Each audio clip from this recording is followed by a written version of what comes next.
Je vous salue dans le merveilleux nom de notre Seigneur et Sauveur Jésus-Christ de Nazareth. Nous remercions l'Éternel pour la grâce qu'il nous donne et le privilège de nous exhorter et de partager sa parole. Bienvenue à tous, bienvenue dans ce sujet, dans cette autre petite exhortation du jour. Aujourd'hui, nous allons parler d'un thème et le thème ici, c'est la fin qui compte. C'est la fin qui compte.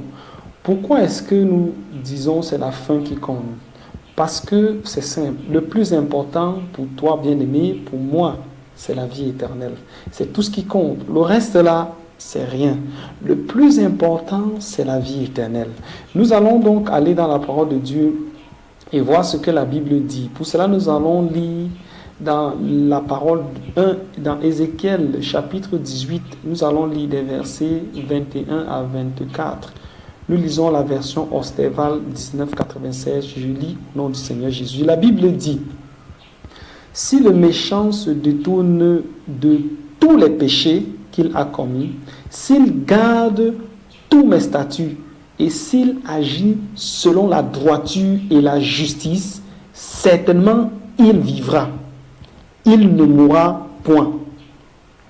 On ne se souviendra contre lui d'aucune de toutes les transgressions qu'il aura commises. La Bible dit: si le méchant se détourne de ses mauvaises voies, s'il commence à marcher selon la droiture, la justice, nous rappelons que le méchant, c'est celui qui ne marche pas selon la parole de Dieu. La Bible dit que s'il commence donc à marcher selon ce que la Bible dit, ce qui est écrit dans la Bible, il ne mourra pas, c'est-à-dire il ne connaîtra pas l'enfer. Il vivra. Et on ne se souviendra plus de lui, de ce qu'il aura fait. C'est-à-dire, si tu forniquais, si tu étais dans l'adultère, si tu volais, si tu mentais, si tu trichais, si tu étais pédé, si tu étais lesbienne, toutes les abominations qu'on pouvait imaginer, on ne se souviendra plus de ça. Tu vivras. C'est ce que la Bible est en train de dire. Et tu vivras pourquoi? À cause de la justice que tu auras pratiquée. C'est ce que la Bible dit. Continuons au verset 23. La Bible dit ceci au verset 23. Non, nous allons passer maintenant passer directement au verset 24. Parce que le verset 23, l'Éternel est en train de dire: prendrai-je plaisir à la mort du méchant? Non. Ce qu'il désire, c'est que le méchant se convertisse, qu'il change de voie et qu'il vive. C'est tout ce qui intéresse le Seigneur Jésus. Continuons, verset 24. La Bible dit, verset 24. Mais si le juste se détourne de sa justice, qu'il commette l'iniquité en suivant toutes les abominations que le méchant a coutume de commettre, vivra-t-il? On ne se souviendra plus d'aucun des actes de justice qu'il aura accompli à cause de l'infidélité dont il s'est rendu coupable et du péché qu'il a commis. C'est à cause de cela qu'il mourra. Ça veut dire quoi? Si tu dis que tu es juste, tu pratiques ce qui est écrit, c'est bien. Mais si à un moment donné tu cesses de pratiquer la justice, c'est-à-dire ce qui est écrit, non, on ne va plus se souvenir des actes bien que tu as posés. Certainement, tu mourras, c'est-à-dire l'enfer direct. Pourquoi est-ce que nous partageons ce thème? Nous allons donc étudier le cas de deux personnes dans la Bible. Il s'agit de Pierre, l'apôtre, et de Marc, l'évangéliste. Nous rappelons que Pierre, c'est lui qui a écrit les épîtres, 1 Pierre, 2 Pierre, et Marc, c'est lui qui a écrit l'évangile de Marc. Commençons par Pierre, l'apôtre. Nous savons que Pierre, dans le livre de Matthieu, Pierre a régné Jésus 3 fois. 1, 2, 3. Pierre a régné Jésus 3 fois. Et comme ça ne suffisait pas, Pierre, l'apôtre, celui qui a marché avec Jésus, qui faisait partie des 12. Nous rappelons que c'est lui, il a assisté lors de la transfiguration. Nous rappelons que c'est Pierre, le disciple qui aimait le plus Jésus. Nous rappelons que c'est ce Pierre qui, lorsqu'il a vu Jésus marcher sur les eaux, il a dit: Seigneur, ordonne, je viendrai vers toi. Jésus a dit: viens. Et il a marché, à un moment donné, il a douté, il s'écoulait. Il a crié: Seigneur Jésus, sauve-moi. Jésus l'a sauvé. Pierre a régné Jésus 3 fois. Pierre, lorsque Paul évangélisait les païens, Pierre, à un moment donné, se comporte. Il mangeait, il mangeait avec des païens, les gentils, donc c'est-à-dire les païens convertis. Mais lorsqu'il voyait des juifs venir, il se retirait, donc un peu comme un hypocrite. À cette époque, on devait dire que c'est un chrétien hypocrite. Pierre, Paul l'a repris sévèrement devant tous de son comportement, de sa mauvaise façon de se comporter. Et nous rappelons qu'à cette époque-là, l'Esprit Saint était déjà descendu. Pierre. Allons-y voir le cas de Marc. Marc, à un moment donné, parce que Paul voyageait avec Marc, ils allaient de ville en ville pour annoncer l'évangile. À un moment donné, Marc les a abandonnés sur le chemin. Pourquoi Marc les a abandonnés, nous ne savons pas. Mais tout ce que nous savons, c'est que Marc, à un moment donné, a abandonné. Ce qui fait en sorte que pour repartir évangéliser, Barnabas a voulu même prendre Marc. Paul a dit jamais, je ne peux plus aller avec ce monsieur. Parce que ce monsieur, à un moment donné, nous a abandonnés. Je refuse de continuer. Ce qui a créé donc la séparation entre Paul et Barnabas. Barnabas qui est allé avec Marc et Paul est allé avec Silas. Marc qui a écrit l'évangile. La Bible dit ceci, bien-aimé, dans Ecclésias 7, verset 8. Mieux vaut la fin d'une chose que son commencement. Mieux vaut la fin d'une chose que son commencement. Quelle a été la fin de Pierre? Pierre qui a régné Jésus 3 fois, Pierre qui a affiché un comportement pas digne d'un enfant de Dieu.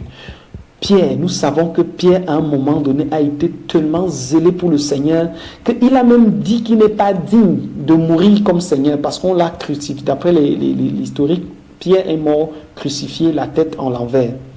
Vous voyez à quel point Pierre est parti avec le Seigneur, c'est-à-dire il a été tellement zélé, un pilier. Marc, qui à un moment donné a abandonné, si c'était de nos airs, on devait dire que c'est un chrétien rétrograde, il a abandonné. Mais Marc est tellement allé dans la dimension, les profondeurs de Christ, c'est-à-dire l'amour pour Jésus était tellement grand pour lui. Nous prenons aussi le cas, par exemple, d'Abraham. Supposons Abraham. Abraham croit aux promesses de l'Éternel. On lui dit, on te bénira et tu auras une descendance par ta femme. Sa femme lui dit, prends ma servante, c'est-à-dire, prends ma nounou, prends notre nounou, c'est l'expression qu'on utilise, notre ménagère, fais l'enfant avec la ménagère. Si c'était à notre ère, on devait dire quoi? Le pasteur Abraham est un faux pasteur. Bien aimé, il est important, ce langage que c'est un faux, faisons attention.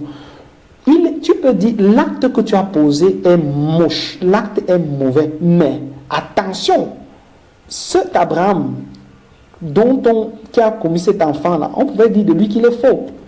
Ce Pierre qui a régné Christ, on pouvait dire que c'est un faux chrétien. Ce Marc qui a abandonné, on pouvait dire que c'est un faux chrétien. Mais la Bible dit, mieux vaut la fin d'une chose que son commencement. Bien aimé, il est important de comprendre que dans la marche chrétienne, à un moment donné, nous sommes dans ce qu'on appelle la faiblesse de la chair. Et pendant que nous sommes dans la faiblesse de la chair, l'Éternel travaille. Nous continuons à travailler pour être parfaits et inébranlables. Et en ce moment, j'invite donc à tous ceux-là qui ont pour coutume de taxer le faux chrétien de faire très attention. Parce que pendant que tu dis qu'il est faux, tu ne sais pas s'il est dans la faiblesse de la chair. Comme Pierre était dans la faiblesse de la chair, mais à un moment donné, il s'est repenti. Toi qui es donc dans le péché, je veux te dire de te repentir parce qu'il est encore temps pour toi. Il est temps de changer.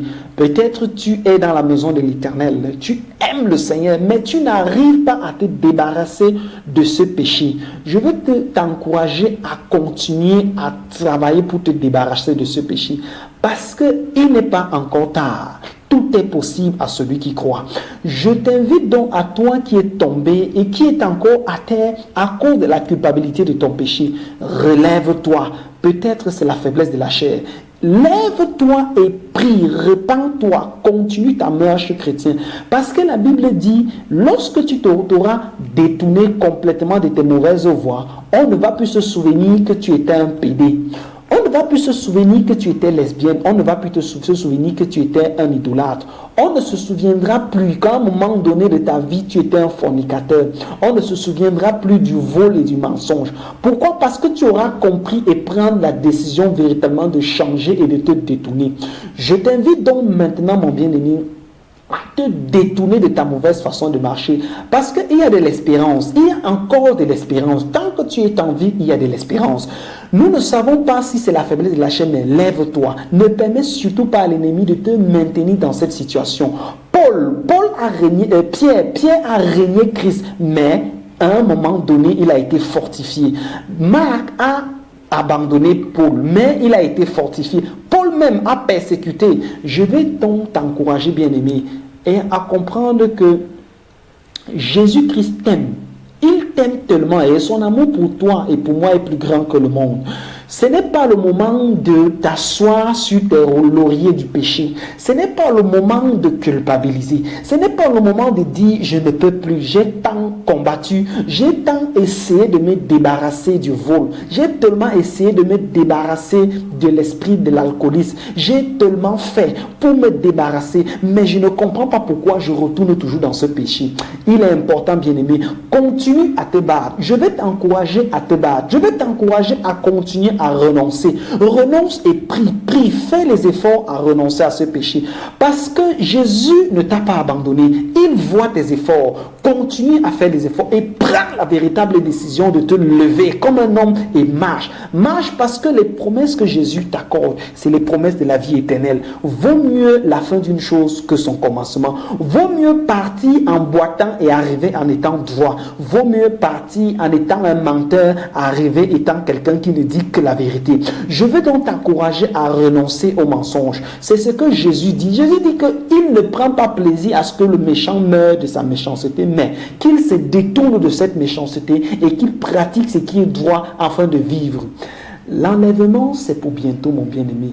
Jésus est peut-être déjà après ce message à la porte en train de te dire, me voici mon fils, me voici ma soeur, me voici mon enfant. Change ta façon de vivre et souviens-toi que lorsque Jésus viendra, il viendra chercher ceux qui auront persévéré jusqu'à la fin. La Bible déclare que c'est ceux qui auront persévéré jusqu'à la fin.